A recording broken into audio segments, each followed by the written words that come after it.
Assalamualaikum warahmatullahi wabarakatuh. Di sini saya akan menjelaskan materi tentang hubungan antar efektivitas kepemimpinan dengan kekuasaan. Yang pertama ada pengertian kekuasaan.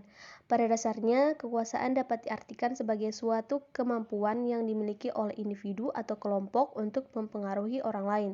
Dalam Kamus Besar Bahasa Indonesia, kekuasaan adalah kemampuan orang atau golongan untuk menguasai orang atau golongan lain berdasarkan kewibawaan, wewenang, karisma, atau kekuatan fisik. Kemudian ada pengertian efektivitas. Menurut Agung Kurniawan, efektivitas adalah kemampuan melaksanakan tugas, fungsi, operasi kegiatan program atau misi, suatu organisasi atau sejenisnya tanpa adanya tekanan atau ketegangan di antara pelaksanaannya. Sumber dan bentuk kekuasaan. Yang pertama ada sumber. Sumber kekuasaan berasal dari kekuasaan balas jasa atau reward power. Yang kedua kekuasaan paksaan. Yang ketiga kekuasaan sah. Keempat ada kekuasaan keahlian. Yang kelima ada kekuasaan panutan. Dan yang terakhir ada kekuasaan pengendalian informasi. Kedua ada bentuk kekuasaan. Bentuk kekuasaan yang itu ada kekuasaan pribadi dan kekuasaan posisi.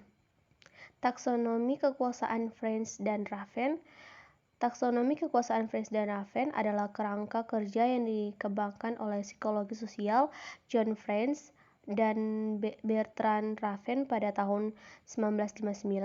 Taksonomi ini mengidentifikasi 5 bentuk kekuasaan yang berbeda, yang meliputi kekuasaan legitimasi, kekuasaan reward, kekuasaan kekerasan, kekuasaan ahli, dan kekuasaan Raven. Hubungan kekuasaan dan kepemimpinan dapat diibaratkan seperti gula dengan manisnya tak terpisahkan, atau bisa juga diibaratkan seperti gula dan semut, di mana ada gula di situ juga ada semut. Seorang pemimpin yang efektif merupakan pemimpin yang dapat mengelola kekuasaannya, sehingga pemimpin dapat menggunakan kekuasaannya dengan benar untuk meningkatkan kinerja para bawahannya. Jika kepemimpinan tanpa kekuasaan tidak ada artinya dan hal tersebut menyebabkan tidak dapat untuk mengambil keputusan karena kepemimpinan yang tidak mempunyai kekuasaan. Jika sebaliknya, kepemimpinan dengan kekuasaan organisasi akan berjalan dengan efektif. Penerapan kekuasaan dalam kepemimpinan dapat bervariasi tergantung pada gaya kepemimpinan dan konteks organisasi. Kekuasaan formal, kekuasaan pengetahuan, kekuasaan karisma, dan kekuasaan referen. Penerapan kekuasaan dalam kepemimpinan haruslah seimbang dan bertujuan untuk mencapai tujuan bersama, memotivasi dan menginspirasi orang lain, serta membangun hubungan yang kuat. Penyalahgunaan kekuasaan atau penerapan yang tidak dapat berdampak negatif pada iklim kerja dan kinerja organisasi. Oleh karena itu, pemimpin yang efektif harus menggunakan kekuasaannya dengan bijaksana dan bertanggung jawab.